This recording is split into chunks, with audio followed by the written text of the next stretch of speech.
Hello everybody, San here, engineer, MBA, and investor. And in today's video, I want to talk about the latest interview between Crispr Therapeutics CEO Dr. Sam and Ark Invest Ali Yerman and Kathy Woods. I want to talk about all of that in this video. Now, before we jump into today's video, before we talk about this interview, do like this video, smash that like button, guys. You guys know how the YouTube algorithms work.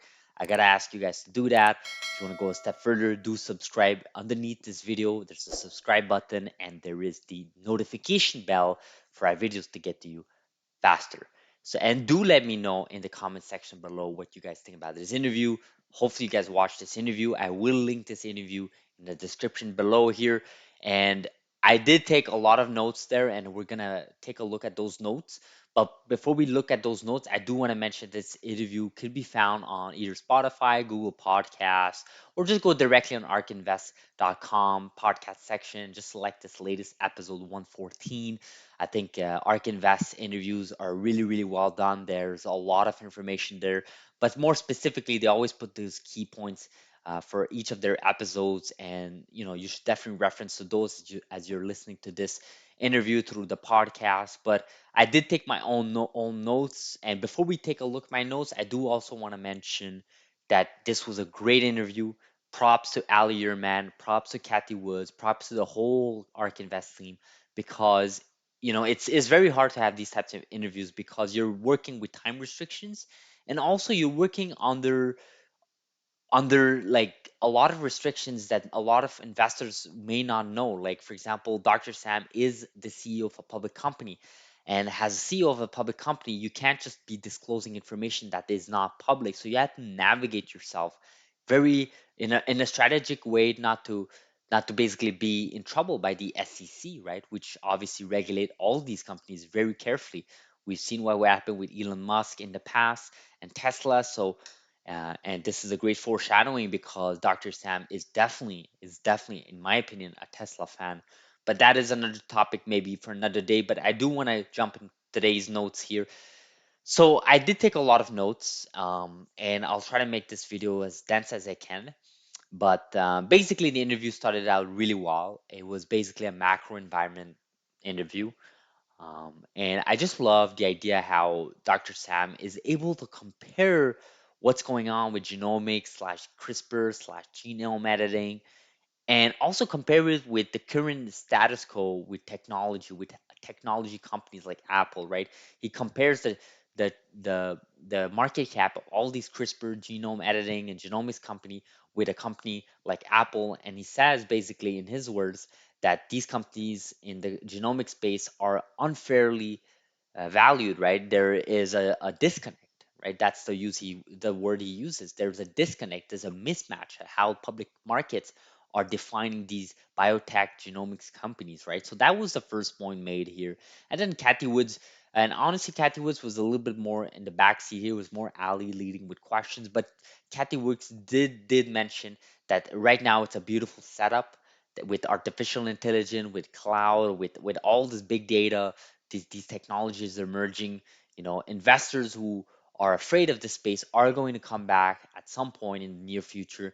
And her quote is that results so far have been astonishing, right? And obviously, she's mentioning about the current clinical trials, such as CTX001 from Crispr Therapeutics. And then basically, CRISPR Therapeutics Dr. Sam here starts talking about how each drug takes about $1 billion to develop, and in the future, it should not be the case, right? He's talking about how developing drugs should be more efficient under rights law. And actually, this is where I was sort of taken back is that he sort of sees things differently, right? He's seeing that every 2 years, he wants to develop the next generation of products, right? And he uses the CAR T example, and they're same for diabetes. And we'll take a look a little bit more specific details further on. But I just love the fact that he talks about every 2 years we want to develop the next generation of products. And I think a lot of investors, especially on Twitter and Reddit, people are under the premise that CRISPR Therapeutics is one of those first generation companies. But he's literally stating in that statement that every 2 years there's a whole new generation of products in the pipeline, whether that's with CAR T, whether that's with diabetes and so on. So just keep that in mind. And then there's a statement made by about single base editors. Again, he's basically repeating things that have been stated in the past in the public, and he says we can do single base editing. Unfortunately, this was not explored further. I know, again, we're operating under restrictions, there's time restrictions, but also more specifically, you can't really be disclosing stuff that's not disclosed to the public yet.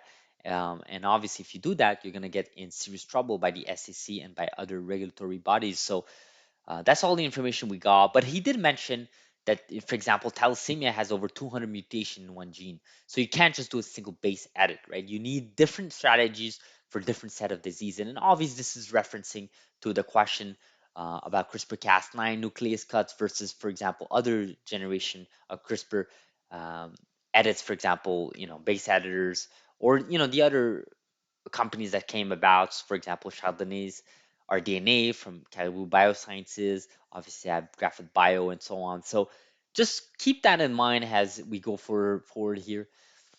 Dr. Sam talks about approval time. So he is really in the belief that approval time should get faster. So we should reduce the delays and the time for these drugs to get approval. He's saying how the status quo right now is 6 to 7 years.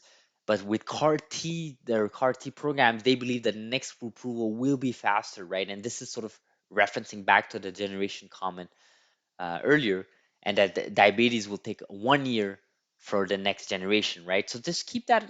These are sort of, these are sort of ways for us to understand how Dr. Sam and the leadership of CRISPR Therapeutics are thinking, right? And then to complement that, Ali mentioned from Ark Invest, she did mention that they're expecting 25% improvement in terms of getting the drug to the FDA approval times, right? So this is all related to AI, the next generation of sequencing. And then there's a great question about manufacturing facility, right? And I love that answer because I think if there's one thing to take away from this interview, it has to be this, because he's talking about robotics for manufacturing facility, and he's talking about how right now currently it's taking 7 to 10 days to process cells, right? And then he starts questioning that process. So what if we change efficiency, right? What if we make it better, right? What if we reduce those delays, right? And he's using that analogy from airlines, right? In Swiss, where Swiss Airlines, where having these aircraft just stand by is just losing them money over time, right? So can we do with those aircraft so that they don't just stand by doing nothing for a high number of a long number of time, right? And this is what he talks about here. And I think this is a great analogy to Tesla, right? Because this is what Tesla is all about, making products that make the products, right? It's the facilities that matter, not the drug itself. How you scale it at an efficient and a cost, reduce costs, reduce delays, and make it more efficient and obviously as safe as possible. I think that's amazing, right? And he uses the example that their current 60,000 square feet is the same efficiency as a 600,000 square feet as someone else who developed for autologous therapy. Obviously, this is due to more automation, more robotics, more efficiencies, and making sure that your facility has all the processes and feedback loops that can make it happen. So this is a bold statement, right? For now, actually, I will highlight this in yellow. I should have done that before jumping today's video, but this is to me a bold statement. I'm sure it was said in the past. I know he's mentioned it in the past, but this here was a bold statement. It was really good. There was the question about ex vivo versus in vivo. This is stuff that we've covered in the past. Ex vivo has its own applications where it makes more sense to be used, and then you have in vivo that makes sense to be used instead of ex vivo. And he's mentioned that it is a one-to-one ratio so far between animals to humans, that basically going from preclinical to clinical. Obviously, this is referencing to an example like NTLA 2001 program from Antilia Therapeutics. And then there's also about a statement how heart disease, cancer, and diabetes are the top three leading cause of death in America. And his quote is, "We're working on all of those."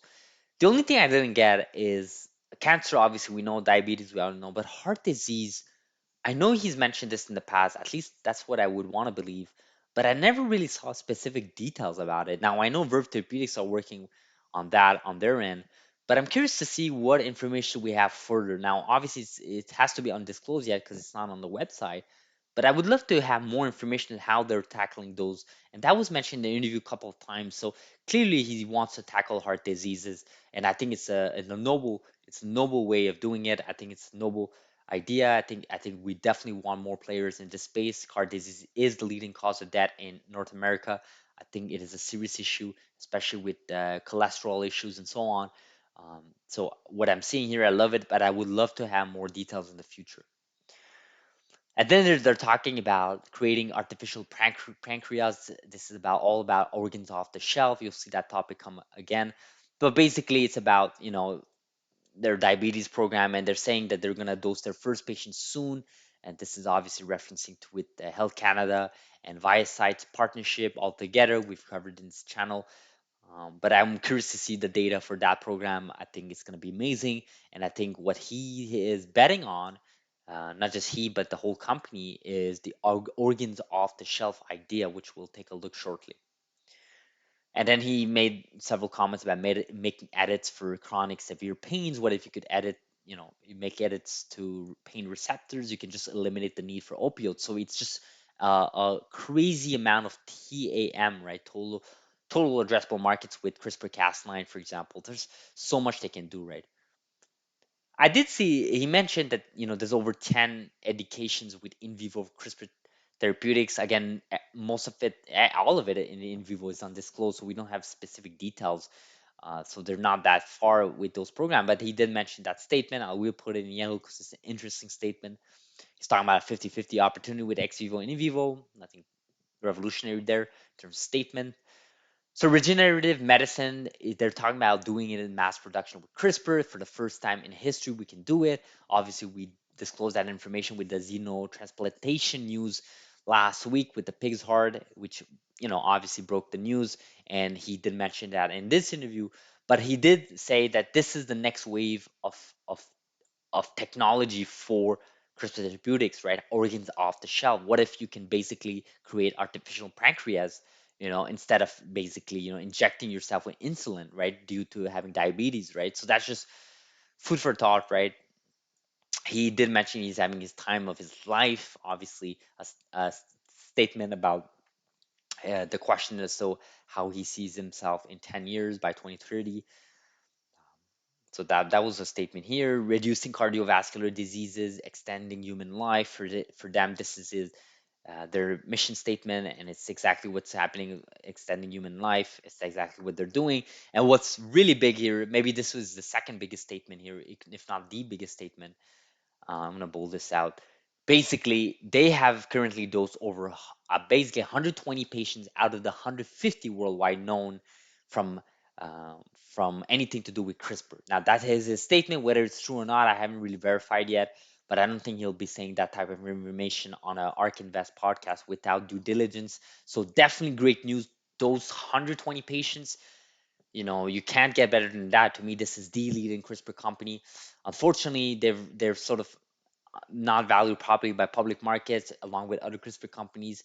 But this is where we stand right now. Those 120 patients out of 150 worldwide with CRISPR, right?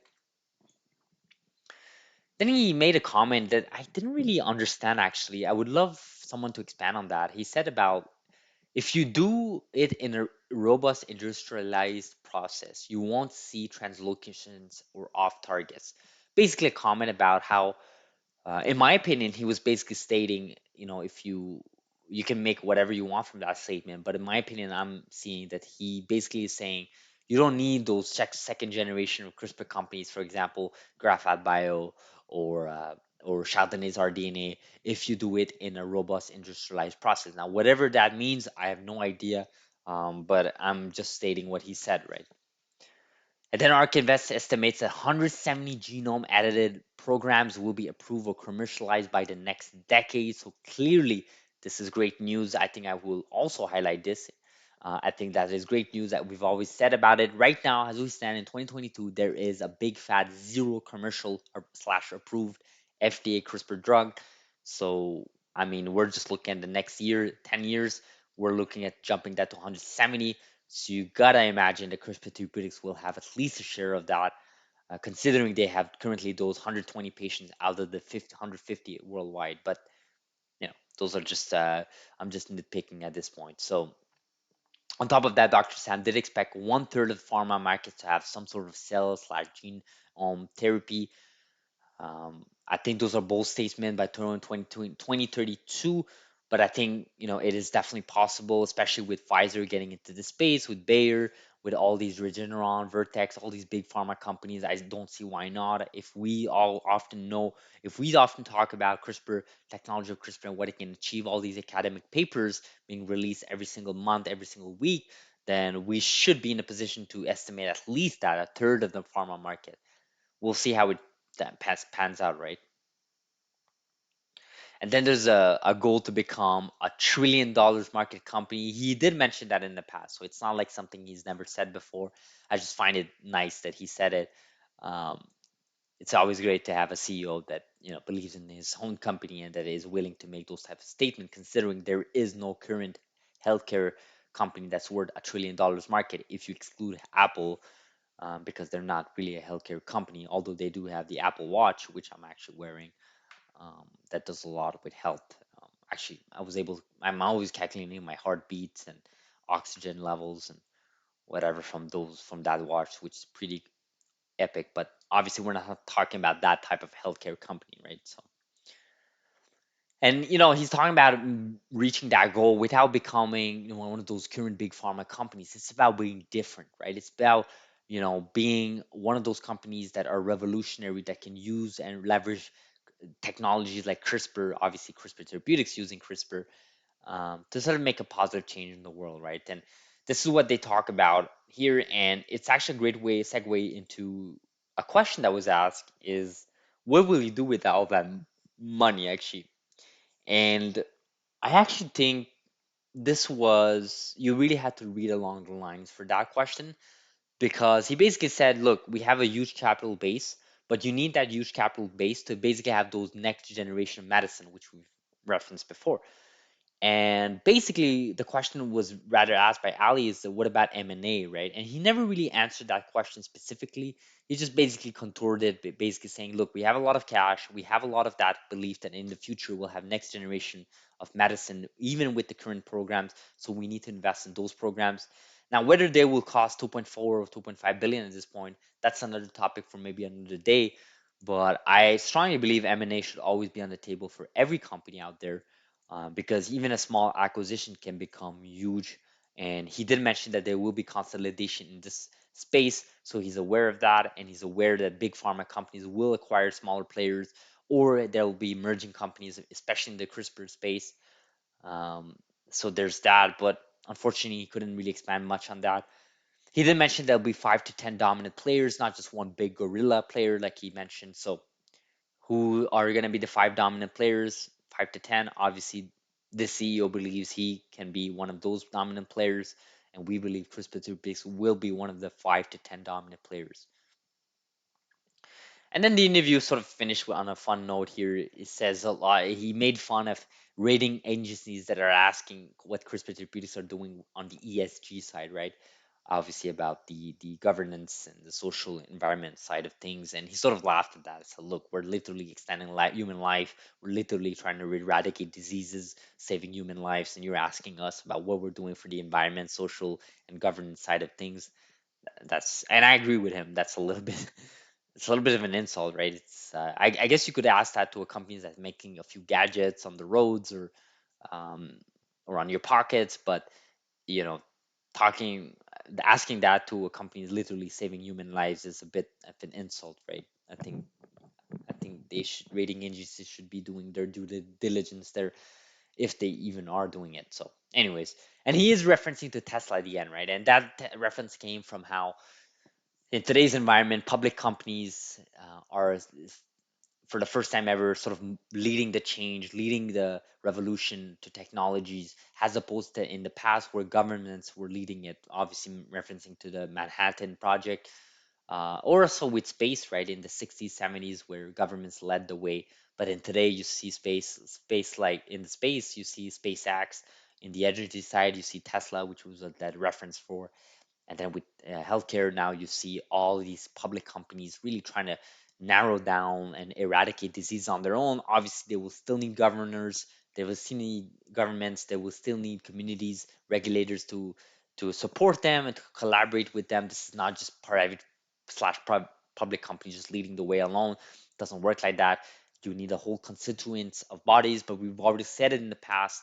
The worst business in the history of humankind is governments because they have basically no incentives to compete with another body within the same region, within the same framework, right? And I know I made it sound a lot more complicated than it should be, but basically a government has a monopoly over whatever they're trying to do with low competition. And when you don't have competition or low competition, you're basically increasing wages, you're basically accepting delays, you're basically increasing costs, you're mismanaging things, you're basically not providing patients in this case the best results, and you have these CRISPR companies that are trying to do that. So obviously I went to a whole tangent here at the end, but this was an amazing interview. Like I said, I did highlight a few couple of points. Like I said here, as you see on the screen, these are the most important parts: the manufacturing parts, the indication for in vivo, the top part about heart diseases, cancer, diabetes, specifically heart diseases, the part about dosing patients, the part about having 170 genome edited, commercialized or approved by the FDA by the next decade, 170 of them, and the goal of becoming $1 trillion market cap company. We've already said it in the past, and we'll say it again. We believe in CRISPR Therapeutics. This was the first company that I literally covered in this YouTube channel, and there was a reason why I did that.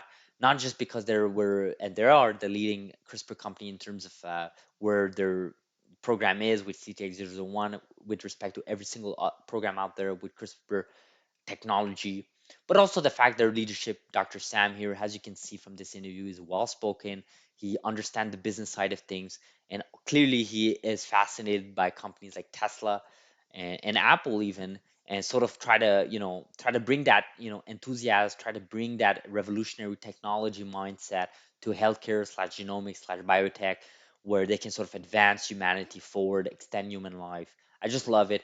Let me know in the comments below what you guys think about this interview. Curious to see what you guys think. Lots of hidden gems here, and I've already listened to it for 3 times already. Took all these notes. Curious to see what you guys think in the comments below.